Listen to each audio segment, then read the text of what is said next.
सबसे प्यारी है, माँ तू जग में न्यारी है। माँ तू सबसे प्यारी है, माँ तू जग में न्यारी है। अपने आंचल में रखना, अपने आंचल में रखना, हमें वरदानों से भरना। माँ तू सबसे प्यारी है, माँ तू जग में न्यारी है। माँ तू सबसे प्यारी है, माँ तू जग में न्यारी है।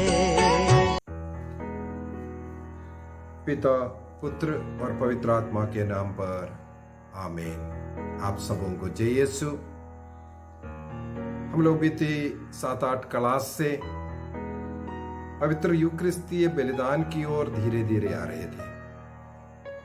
किस प्रकार यूक्रिस्तीय बलिदान पुराने विधान के उन सभी बलियों की पूर्ति है, हम लोगों ने इस पर मनन चिंतन किया। और बीती क्लास में मत्ती, मार्कुस और लूकस के सुसमाचार के आधार पर ईसा मसीह ने किस प्रकार यरूशलेम पहुंचने के लिए गलीलिया से एक यात्रा की, और उस यात्रा में उन्होंने सबसे पहले गैर यहूदियों का एक यूक्रिस्तीय समुदाय की सृष्टि की। इसके बाद यहूदियों का, इसके बाद उन यहूदी गैर यहूदी कलीसिया को पेत्रुस के अगुवाई का यूक्रिस्तीय कलीसिया बनाया। वो कलीसिया मसीह के साथ सहन करने वाले, प्रेम बांटने वाले कलीसिया होनी चाहिए। इसके बाद हम लोगों ने निर्णय किया अगला क्लास में परम प्रसाद के पवित्र यूक्रिस्तीय बलि की स्थापना के विषय में मनन चिंतन करने का। तो आज हम लोग पवित्र मिस्सा बलिदान, यूक्रिस्तीय संस्कार, पवित्र बलि, अनेकों नामों से हम लोग यूक्रिस्तीय संस्कार को बुलाते हैं। उसकी स्थापना के विषय में ईसा मसीह कैसे इसको स्थापित किया, इसके बारे में हम लोग मनन चिंतन करेंगे। आइए उससे पूर्व में परम प्रसाद के रूप में, यूक्रिस्तीय संस्कार के रूप में हमारे हृदय में आने वाले उस ईश्वर की हम स्तुति आराधना करते हुए एक गीत गाएंगे। मेरे दिल में बसने वाले प्रभु, मुझे तेरे जैसा बना दे। मेरे दिल में बसने वाले प्रभु, मुझे तेरे जैसा बना दे। तेरे प्रेम से मुझे भर दे, तेरे ज्ञान से मुझे भर दे। मुझे तेरे जैसा बना दे, मुझे तेरे जैसा बना दे। मेरे दिल में बसने वाले प्रभु, मुझे तेरे जैसा बना दे। तेरी ज्योति से मुझे भर दे, तेरी शांति से मुझे भर दे। मुझे तेरे जैसा बना दे, मुझे तेरे जैसा बना दे। मेरे दिल में बसने वाले प्रभु, मुझे तेरे जैसा बना दे। तेरी शक्ति से मुझे भर दे, तेरी मुक्ति से मुझे भर दे। मुझे तेरे जैसा बना दे, मुझे तेरे जैसा बना दे। मेरे दिल बसने वाले प्रभु मुझे तेरे जैसा बना दे, मुझे तेरे जैसा बना दे। तेरी आत्मा से मुझे भर दे, तेरी आनंद से मुझे भर दे, मुझे तेरे जैसा बना दे, मुझे तेरे जैसा बना दे। मेरे दिल में बसने वाले प्रभु मुझे तेरे जैसा बना दे, मुझे तेरे जैसा बना दे। मुझ में निवास करने वाले प्रभु यीशु, मैं तेरी स्तुति करता हूं, आराधना करता हूं, जय जयकार करता हूं। हे प्यारे प्रभु यीशु, मैं सारे हृदय से, सारे मन से, सारी आत्मा से, सारी बुद्धि और शक्ति से आपको प्यार करता हूं। मैं आपको बहुत प्यार करता हूं। मैं आप में विश्वास करता हूं कि आप मेरे साथ, मेरे हृदय में, मेरे जीवन में, मेरे परिवार में निवास करता है। धन्यवाद यीशु, धन्यवाद यीशु, धन्यवाद यीशु, धन्यवाद यीशु। आप सबों को जय यीशु। क्लास शुरू होने के पहले आप लोगों से अनुरोध है, यदि आप लोगों ने इस चैनल को अभी तक सब्सक्राइब नहीं किया है तो इसको सब्सक्राइब कीजिए, और वीडियो देखने के बाद आपको कैसा लगा वो भी लिख दीजिए, ताकि और पढ़ाई कर करके सीखने के बाद और आगे का क्लास ले सकूं। आपका जो टिप्पणी है मेरे लिए शक्ति देगा, सहारा देगा। तो मैं विश्वास करता हूं आप लोग इस चैनल को सब्सक्राइब करेंगे, ये मुफ्त में है, और इसको अन्य लोगों को भी भेजेंगे ताकि सब लोग इस वचन को सुन सकें, इस वचन का मर्म शक्ति को समझ पाए, और साथ ही साथ कुछ ऐसे रहस्य है जो पवित्र आत्मा द्वारा प्रकट करता है, जो हमें अभी तक मालूम नहीं पड़ता है। इसके द्वारा, वचन सुनने के द्वारा हमारा विश्वास मजबूत होता है। तो आज का क्लास प्रभु यीशु मसीह किस प्रकार परम प्रसाद की पवित्र यूकरिस्तीय बलिदान की स्थापना की, इसके विषय में हम लोग मनन चिंतन करेंगे। जैसे पिछले क्लास में बताया था, मत्ती, मरकुस और लूकस का सुसमाचार, ये तीनों सुसमाचार तकरीबन एक समान इस घटना का वर्णन किया है। योहन का सुसमाचार में थोड़ा सा अंदर है, इसलिए मैं अलग से उसका क्लास लूंगा। आज का क्लास में मत्ती, मरकुस और लूकस के सुसमाचार में पवित्र यूकरिस्तीय बलिदान की स्थापना के विषय में क्या लिखा है, इसका अर्थ क्या है, क्यों इसको स्थापित किया। कैथोलिक कलीसिया में हर रोज मिस्सा बलिदान जो अर्पित करता है, अन्य कई कलीसियों में ये नहीं होता, ऐसा क्यों है, इसके विषय में हम लोग आज पढ़ने जा रहे हैं। सबसे पहले लूकस का सुसमाचार, उसके अध्याय 22 को हम लोग निकालेंगे। वाक्य 15 में उस पास्का भोज के शुरुआती समय पर ईसा मसीह अपने 12 चेलों के साथ पास्का पर्व मनाने के लिए बैठ गया।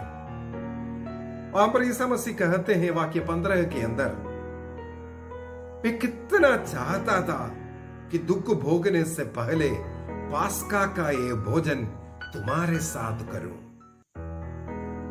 अर्थात ईसा मसीह बहुत चाहता है कि हमारे साथ ये पास्का भोज करें।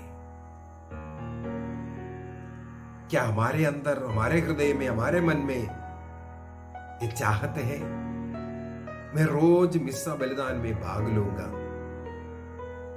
मसीह के इस पास्का भोज में मैं सम्मिलित होऊंगा। यीशु मसीह ने अपने 12 चेलों के साथ भोजन पर बैठा था। उसका भी कुछ मतलब है, अर्थ है। हम लोग आगे इसके बारे में मनन चिंतन करेंगे। यीशु मसीह बहुत अधिक चाहता था इस पास्का भोज के लिए। इस पुराने विधान में जब हम लोग मनन चिंतन कर रहे थे, मैंने आप लोगों से कहा था अन्न बलि और होम बलि या अन्य कोई भी बलि अर्पित करते हैं, उसके साथ अन्न बलि या रोटी को अर्पित करना जरूरी था। रोटी को अर्पित करना जरूरी था। और अन्न बलि में हम लोगों ने यह भी देखा, केवल अन्न बलि में मैदा ही नहीं अर्पित करते हैं, जो खेत से मिलने वाले जो फसल है उसका भाग ही नहीं अर्पित करते हैं, बल्कि उसके साथ अंकुरी भी अर्पित करते थे। उस समय पर मैंने बताया था ये पवित्र यूकरिस्तीय संस्कार की ओर इशारा है। और अन्न बलि के विषय में मनन चिंतन करने के समय पर हम लोगों ने सीखा था 5 बलियों में केवल अन्न बलि एक बलि है जो रक्त रहित बलि है। बाकी चारों बलि रक्त को बहा करके, और ये रक्त रहित बलि रक्त बहा करके जो बलि है, होम बलि हो, पाप प्रायश्चित बलि हो, क्षतिपूर्ति बलि हो, शांति बलि हो, उनके साथ ये रोटी अर्पित करते हुए ये अन्न बलि को भी अर्पित करते थे। ये कनेक्शन मैंने उस समय पर बोला था। प्रभु ईसा मसीह के कलवारी बलि रक्त बहा करके जो बलि है, उसके साथ पास्का का ये बलिदान, पास्का भोज, ये रक्त रहित बलि है। जो कलवारी बलि में जो कुछ हो रहा है, जो कृपाएं, जो आशीष वहां मिल रहा है, वही कृपा आशीष इस बलि में भी है। उसी को हम लोग यहां पढ़ेंगे।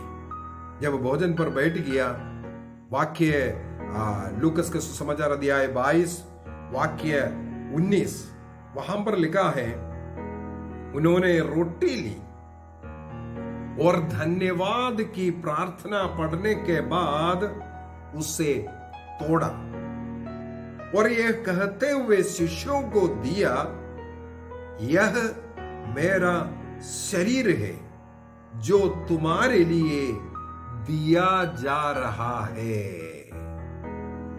यह मेरी स्मृति में किया करो।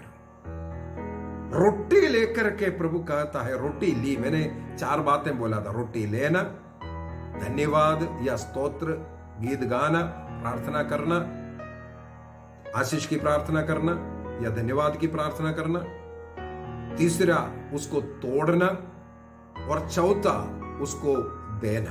ये 4 कार्य, यहां वही 4 कार्य हुआ। और यहां पर हम लोग देखते हैं प्रभु ने कहा, यह मेरा शरीर है। और रोटी प्रभु यीशु मसीह का शरीर का प्रतीक नहीं है।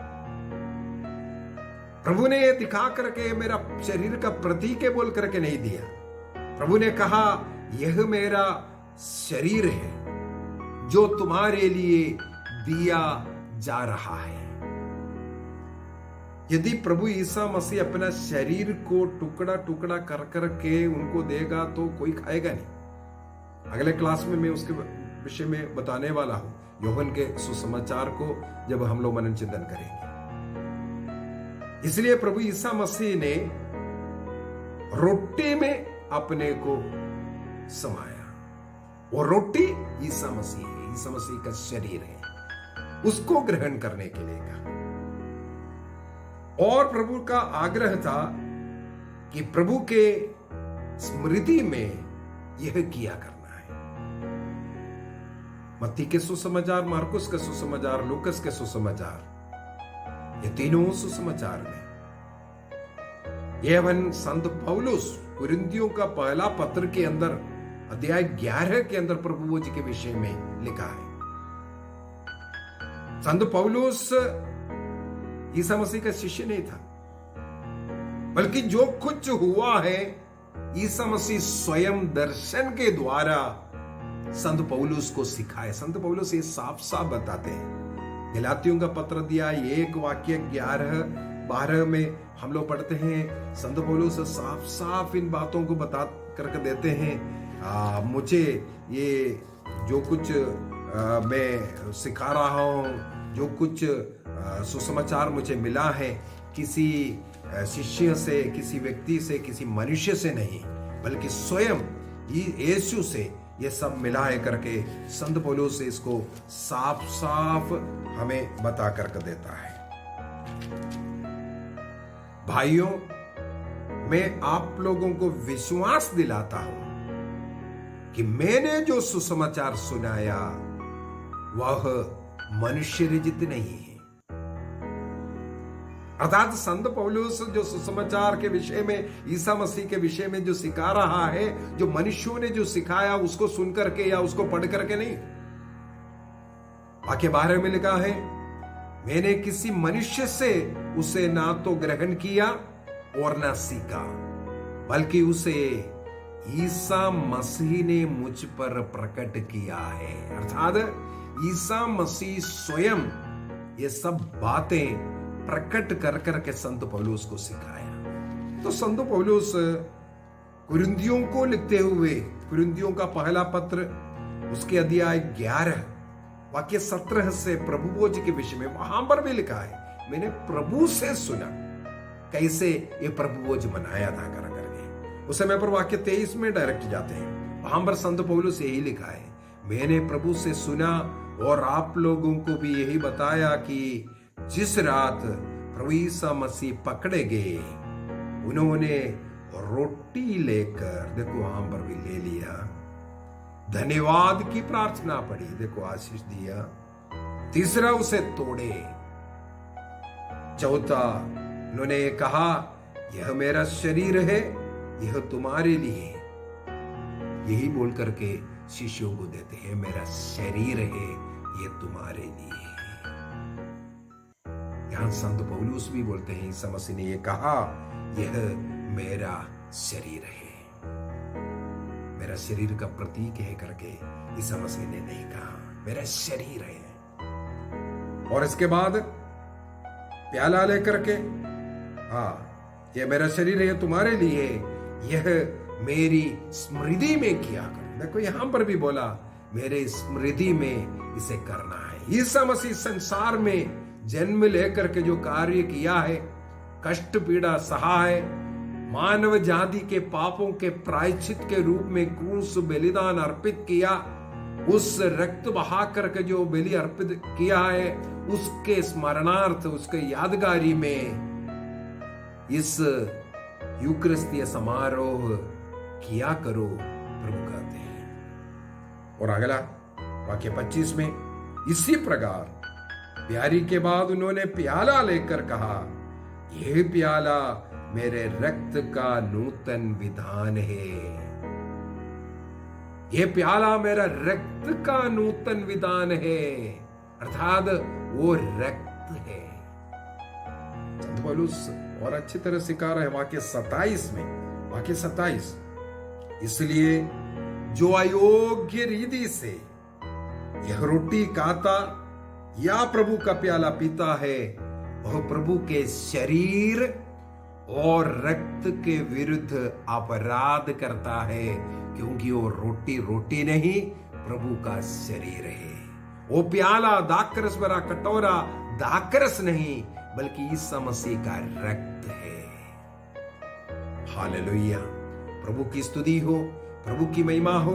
तो मत्ती, मार्कुस और लूकस एवं संत पौलुस हमें साफ साफ सिखाते हैं कि प्रभु ईसा मसीह ने पवित्र यूकरिस्तीय बलिदान स्थापित करते हुए ये सिखाया कि ये रोटी मेरा शरीर है, ये रक्त मेरा, ये दाखरस मेरा रक्त है। और प्रभु ने ये आदेश दिया कि तुम मेरी स्मृति में यह किया करो।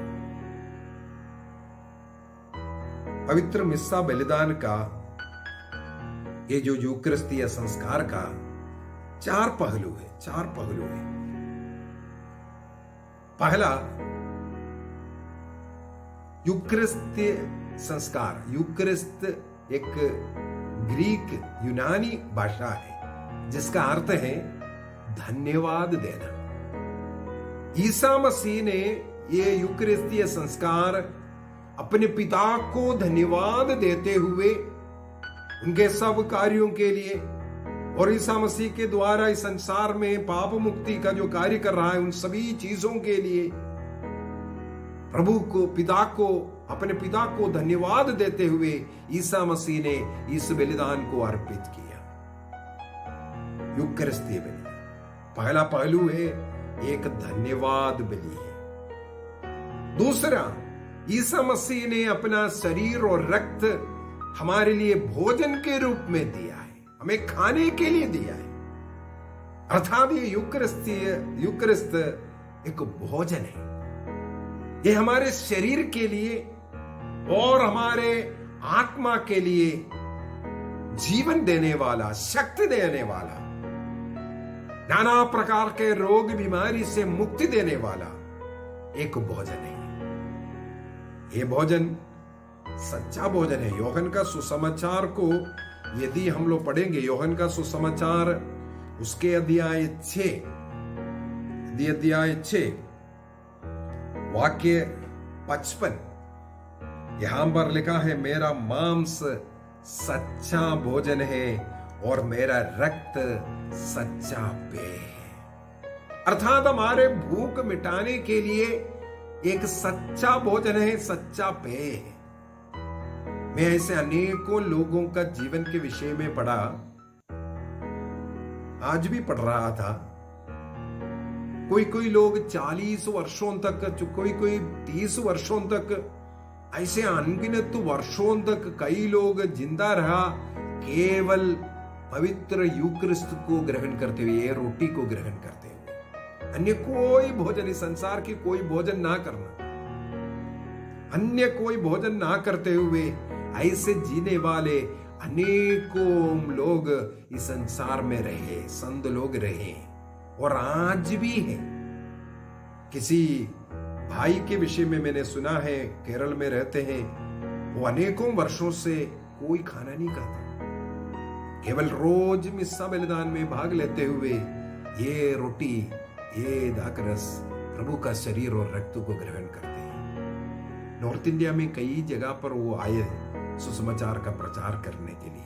भाई मार्टिन कहते हैं, शायद आप लोगों से कई लोग उनको देखा होगा, कुछ भी नहीं खाते हैं। जहां गए कई लोगों से मैंने बात किया है, मेरा मुलाकात कभी नहीं हुआ, लेकिन जहां गए वहां रहने वालों से, जहां बुलाए थे वहां के डायरेक्टरों से सब मैंने बात किया तो मैंने कंफर्म किया, होता है यहाँ रहने के समय प्रभु कुछ नहीं खाया। धन्यवाद ईश्वर। प्रभु का शरीर रक्त सच्चा पेय है, सच्चा भोजन है। तो दूसरा है ये मिस्सा बलिदान, ये यूकरिस्तीय संस्कार सच्चा एक भोजन है। तीसरा है ये एक बलि है। हम लोगों ने पुराना विधान में 5 बलियों के विषय में पढ़ करके ये पांचों बलि ईसा मसीह के बलि में संपन्न हुआ करके हम लोगों ने सीखा था, कैसे कैसे संपन्न होता है। पांचों बलि ईसा मसीह के यूकरिस्तीय बलि में, ये क्रूस बलि में कैसे संपन्न हुआ, हम लोगों ने मनन चिंतन किया। इसका मतलब ये एक बलि है। और चौथा पहलू है, एक यादगारी है, एक यादगारी है। प्रभु यीशु मसीह ने स्वयं कहा, यह मेरी स्मृति में किया करो, यह मेरे स्मृति में किया करो। कुरिन्थियों का पहला पत्र अध्याय 11 में फिर से वापस जाते हैं, वाक्य 26 में संत पौलुस लिखा है, यीशु मसीह ने ऊपर 2 बार रोटी लेकर के देकर के भी कहा, यह मेरे स्मृति में किया करो। प्याला लेकर के भी कहा, यह मेरे स्मृति में किया करो। इसके बाद संत पौलुस वहां जोड़ते हैं वाक्य 26 इस प्रकार, जब जब आप लोग ये रोटी खाते और ये प्याला पीते हैं तो प्रभु के आने तक उनकी मृत्यु की घोषणा करते हैं। ईसा मसीह के हम पापी लोगों के लिए जो क्रूस पर यातनाएं सहते हुए, पापों के लिए प्रायश्चित करते हुए जो बलि अर्पित हुआ था, उसकी स्मृति में ये करना है। मिस्सा बलिदान में ईसा मसीह के जन्म से लेकर के ईसा मसीह के स्वर्गारोहण तक की घटनाओं को याद करते हुए अर्पित करने वाला बहुत ही सुंदर धन्यवाद की प्रार्थना है। मैंने बोला पुराना विधान के लोग, इस्राएली लोग प्रभु को धन्यवाद देने के लिए उनका जीवन बलिवेदी के चारों तरफ रहता था, बलिवेदी से जुड़ा हुआ जीवन था। और आज हम लोग सौभाग्यशाली हैं, प्रभु ईसा मसीह के इस यूकरिस्तीय बलिदान में जुड़ करके हम भी उस बलिवेदी के साथ जुड़ करके रहने का और प्रभु को धन्यवाद देते हुए जीवन जीने का हमें मौका है। तो ये यादगार है। तो 4 बातें इसके अंदर हम लोगों ने मनन चिंतन किए। सबसे पहला ये धन्यवाद बलि है, दूसरा एक भोजन है, तीसरा एक बलि है, सैक्रिफाइस है, और चौथा एक मेमोरियल है, यादगारी में अर्पित करने वाला है। तो यूकरिस्तीय बलिदान का ये 4 डायमेंशंस पहलू है। हालेलुया, यीशु की स्तुति हो, यीशु की महिमा हो। तो यहां पर एक सवाल उठता है, ये शरीर क्यों दिया ईसा मसीह ने? ये रक्त क्यों पिला रहे हैं हमें? अपना शरीर देने का क्या जरूरत था? सबसे पहले हम लोगों ने मनन चिंतन किया, एक भोजन है हमारे लिए, हमारे जीवन के लिए ये जरूरी है, इसलिए एक सच्चा भोजन के रूप में प्रभु ने हमें दिया। यूहन्ना का सुसमाचार अध्याय 6 वाक्य 56 में हम लोग पढ़ते हैं। जॉन चैप्टर 6:56 वहां पर हम लोग पढ़ते हैं, वह जो रोटी जो लोग इसको ग्रहण करते हैं वह मुझ में निवास करता है और मैं उसमें रहता है। इसका मतलब ये रोटी हमें खाना पड़ेगा जब ईश्वर स्वयं हमारे अंदर निवास करेगा और हम ईश्वर में। उस दाखलता के साथ जुड़कर रहने के लिए यह रोटी सहायक है। ईश्वर और मैं एक बनता है। ईश्वर के साथ एक बनने के लिए हमें यह शरीर दिया गया। वो मुझ में रहेगा, मैं प्रभु में रहूंगा। अगला वचन वाक्य 57 इसके बाद ये लिखा है, जो ये रोटी खाता है या रक्त पीता, दाखरस पीता है, ये नहीं लिखा। आगे 57 वाक्य में लिखा है, जो मुझे खाता है उसको मुझसे जीवन मिलेगा। हालेलुया। रोटी खाना नहीं, कई लोग प्रभु भोज के नाम से रोटी खाता है। कई चर्च ऐसा है रोटी गिनाने वाला चर्च, यादगारी कर रहा है, रोटी खा करके जाता है। लेकिन यहां पर वचन क्या लिखा है? प्रभु कहता है इस रोटी के विषय में कहते हुए, यूहन्ना का सुसमाचार अध्याय 6 रोटी के विषय में ही बोलते जा रहे हैं। वहां पर हम लोग पढ़ते हैं, प्रभु ने कहा जो मुझे खाता है, अर्थात रोटी नहीं बल्कि ईसा ने एक कह करके दिया, यह मेरा शरीर है, मैं हूं, यीशु को खाएगा उससे जीवन मिलेगा। यूहन्ना के सुसमाचार अध्याय 6 का 53 में भी यही लिखा है, 53 में भी ये लिखेगा, उसको खाने से हमें जीवन मिलता है। तो भोजन है, मैं यीशु में और यीशु मुझ में रहता है। तीसरा, उसके द्वारा मुझे जीवन मिलता है। एक और वाक्य 51 यूहन्ना 6:51 वहां पर क्या लिखा? जो इसको खाएगा वो सदा जीवित रहेगा। अर्थात हमें अनंत जीवन मिलने के लिए हमें यीशु का शरीर को ग्रहण करना जरूरी है। उससे पहले लिखा है वो कभी मरेगा भी नहीं, अर्थात आध्यात्मिक मरण, आत्मिक मरण उनका नहीं होगा जो प्रभु यीशु मसीह का शरीर खाता है। इसलिए ईसा मसीह ने हमारे लिए शरीर दिया। और पुराने विधान के अंदर स्वर्ग से भेजने वाला मन्ना के विषय में हम लोग पढ़ते हैं। ईसा मसीह ने कहा वो स्वर्ग से आया जरूर है, स्वर्ग से दिया गया है, लेकिन स्वर्ग की रोटी नहीं। स्वर्ग की रोटी मैं हूं। जो अन्य चीजें, जो धन होगा, नौकरी होगा, जीवन साथी होगा, घर होगा, वो सब स्वर्ग से दिया जाता है। उसी प्रकार इस्राएली लोगों को मरुभूमि में खाने के लिए मन्ना दिया, स्वर्ग से दिया, लेकिन स्वर्ग की रोटी ईसा मसीह स्वयं है। इसलिए उसे जो खाएगा वो कभी नहीं मरेगा। तो हमारे मृत्यु ना हो, मसीह के साथ जुड़ करके एक पवित्र जीवन जीने के लिए ईश्वर और मैं एक हो। जैसे पिता, पुत्र, पवित्र आत्मा त्रिएक ईश्वर वो एक है, उसी प्रकार ईश्वर के साथ मिलकर के मुझे एक बनकर रहने के लिए, उस प्रभु के अनुभव में रहने के लिए, उस पवित्रता में रहने के लिए मुझे प्रभु का शरीर खाना जरूरी है। हालेलुया। अब जाते हैं रक्त में।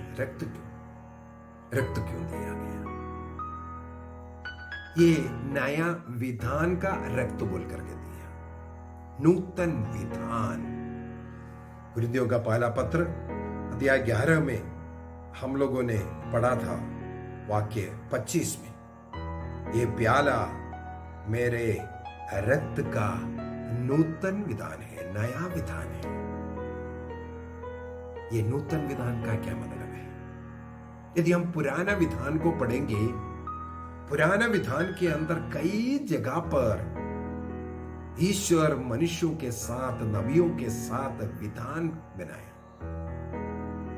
हम लोग देखते हैं उत्पत्ति ग्रंथ अध्याय 9 में नूह के साथ विधान बनाया था, अब्राहम के साथ, बार बार मूसा के साथ, दाऊद के साथ।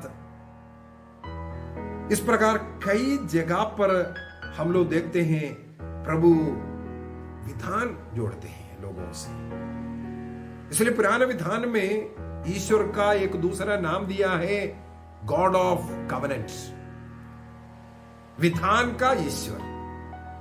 बार बार मनुष्य पाप करता है, ईश्वर से दूर होता है, ईश्वर पास आकर के मनुष्य को अपनाता है और एक नया विधान जोड़ता है।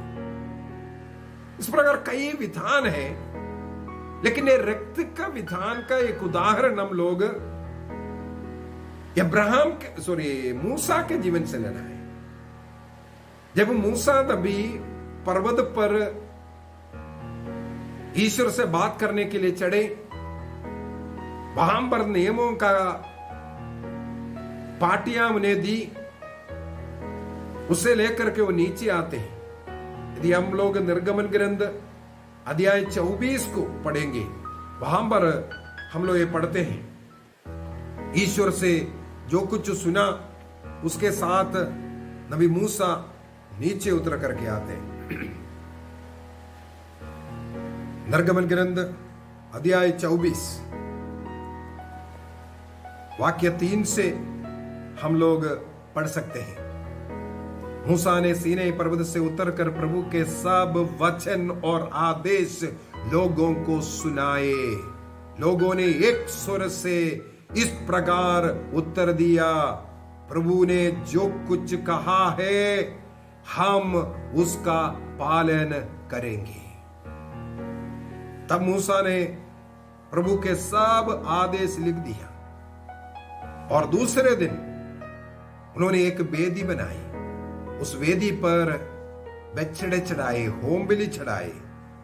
मूसा ने उस रक्त को लेकर सब लोगों के ऊपर छिड़काया और विधान की पुस्तक लेकर के उनको पढ़कर के सुनाया।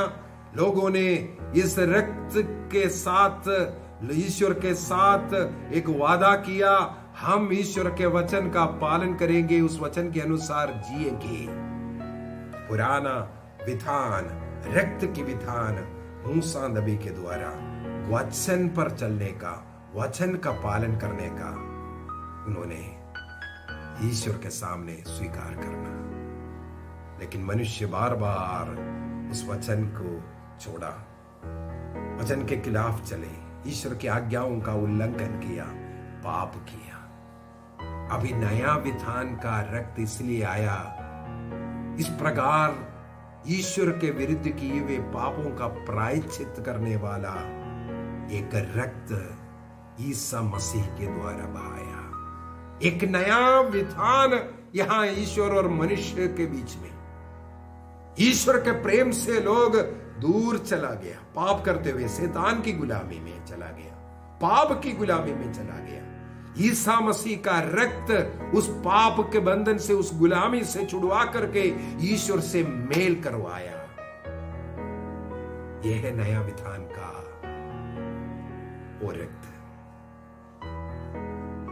नया विधान का रक्त यूहन्ना का पहला पत्र दिया 1:7 में लिखा है, हमें हर प्रकार के पापों व धर्मों से मुक्ति देता है ईसा मसीह का रक्त।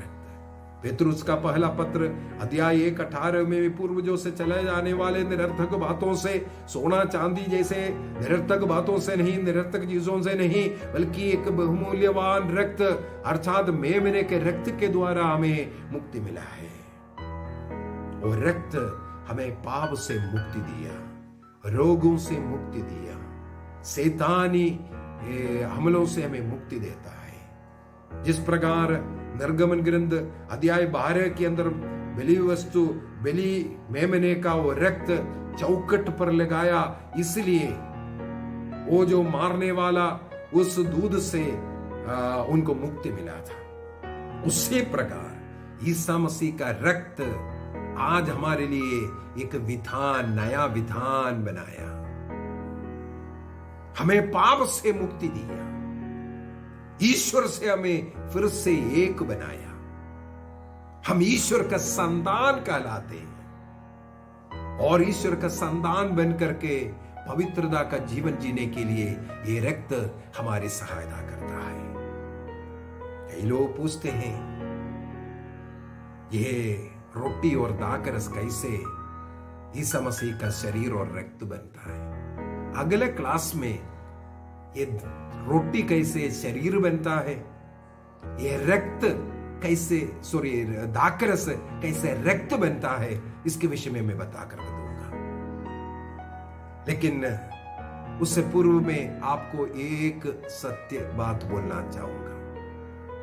मैंने एक गवाह सुना, किसी पुरोहित के द्वारा मैंने एक गवाह सुना। उस पुरोहित का एक दोस्त फादर है, डॉक्टर है, डॉक्टर अजय। वो केरल के त्रिशूर मेडिकल कॉलेज में नौकरी करता है। उन्होंने एक दिन इस पुरोहित को फोन करके एक घटना सुनाया। वो घटना इस प्रकार से, वहां पर कैंसर वार्ड में, वो भी जो मरने वाला है, ऐसे लोगों को एडमिट करने वाला, लास्ट स्टेज वाला, जो दर्द से मुक्ति के लिए जो दवाई वगैरह देता है, वहां आकर के लोग मरता ही है, ऐसे वार्ड में उस डॉक्टर का ड्यूटी था। और वहां पर एक पिता जिनका नाम है रामन कुटी, अपने 13 साल का बेटा रंजीत को लेकर के पहुंचा। उस बेटा आखिरी स्टेज में कैंसर का, वो वहां पर एडमिट हुआ और उस वार्ड में किसी व्यक्ति को प्रवेश करने का अनुमति नहीं है। जो अटेंडर, जो लोग साथ हैं, उनको वार्ड के बाहर ही कहीं ना कहीं रहना है, उस वार्ड के अंदर घुसने के लिए नहीं देता है, क्योंकि बहुत खतरनाक स्थिति वाले लोग वहां एडमिट हैं। वो बच्चा उधर एडमिट था। रात्रि में उसको सोने के लिए इंजेक्शन दिया, दवाई दिया, लेकिन वो बेटा नहीं सो रहा है। डॉक्टर आकर के पिता से भी कहा, पिता ग्लास के अंदर से, शीशे से देखते हैं अपने बेटे की ओर हमेशा, बेटा सो नहीं रहा है। एक बार डॉक्टर बाहर आया, डॉक्टर से भी बात किया तो एक पिता ने कहा, जब से बीमारी हो गया मेरा बेटा मेरे सीने पर लेटता है, मेरे छाती में लेट कर सोता है।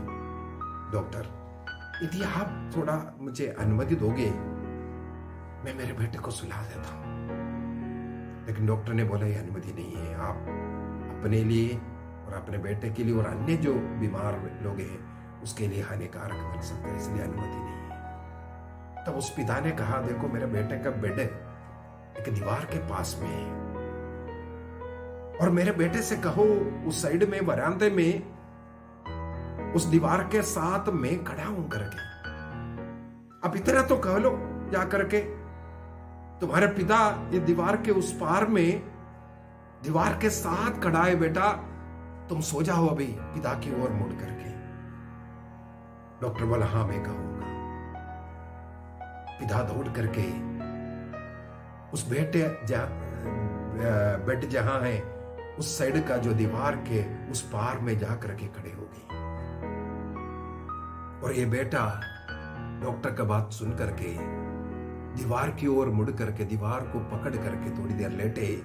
इसके बाद वो आराम से सोए। अभी अगले दिन सुबह डॉक्टर जब बाहर निकला, वो वरांदा में थोड़ा गया, टहला था, तो डॉक्टर ने एक बात देखा, ये जो रामन कुटी अपनी सीना उस दीवार की ओर रख करके हाथ फैला करके उस दीवार को स्पर्श करते हुए खड़ा है। पूरी रात अपने बेटे को सुलाने के लिए वहां पर खड़ा था। हम लोग सोचेंगे ये तो दीवार है, दीवार के उस साइड का कैसे मालूम बेटे को मालूम है मेरे पापा ये दीवार के साथ खड़ा है। उस गर्माहट को अनुभव करते हुए उस बेटा उस रात्रि सोया, आराम से सोया। और वो पिता चाहे कितना भी कष्ट सहना पड़ा, अपने सीने उस दीवार की ओर लगा करके हाथ फैला करके जब वो पिता वहां पर खड़े रहे पूरी रात, उनके लिए कोई कष्ट नहीं था। इस 13 साल का बेटा रंजित जो विश्वास किया, यदि हम में हर एक व्यक्ति में इतना सा विश्वास आ जाए, मेरा पिता, मेरा प्रभु, मेरे यीशु इस रोटी में उपस्थित है, जो कलवारी पहाड़ पर मेरे लिए सीना दिखाकर, जो हाथ फैला करके, जो 3 घंटों तक तड़प तड़प करके मरने वाला मसीह इस रोटी में है। आज मुझे सांत्वना देने के लिए, आज मुझे चंगाई देने के लिए, आज मुझे प्यार देने के लिए, आज मेरे सारी चिंताओं को दूर करने के लिए, आज मेरे साथ खुशी मनाने के लिए, आज मुझे बचाने के लिए इस रोटी में है। जिस दिन मेरा और आपका ये विश्वास आएगा, मैं और आप इस बेटा रंजित के समान शांति का जीवन जी पाएंगे, शांति का जीवन जी पाएंगे। इस रोटी में मसीह को हमें ढूंढना है। अगले क्लास में मैं बता कर दूंगा ये रोटी कैसे मसीह बनता है, मसीह का शरीर कैसे बना, इसके विषय में हम लोग अगले क्लास में मनन चिंतन करेंगे। आइए हम अपने आंख बंद करें, अपने हृदय से उस रोटी में उपस्थित प्रभु को धन्यवाद दें। उस पवित्र यूकरिस्तीय बलिदान में रोज भाग लेने और उस रोटी में मसीह का अनुभव करते हुए योग्य रीति से ग्रहण करने के लिए प्रभु हमारी सहायता करें। जो कोई इस वचन को सुना, प्रभु ने स्पर्श करे, उनके नाना प्रकार के बीमारियां दूर करे, उनके घर में शांति आवे, योग्यता पूर्वक पवित्र यूक्रिस्त को ग्रहण करने के लिए और उस रोटी में मसीह का अनुभव करने के लिए सबों को कृपा मिले। पिता, पुत्र और पवित्र आत्मा के नाम पर आमीन। आप सबों को जय यीशु, शांति में रहिए, खुश रहिए। यूक्रिस्तीय प्रभु हम सबों के साथ रहकर हमें अनुग्रह दें, आशीष दें। जय यीशु।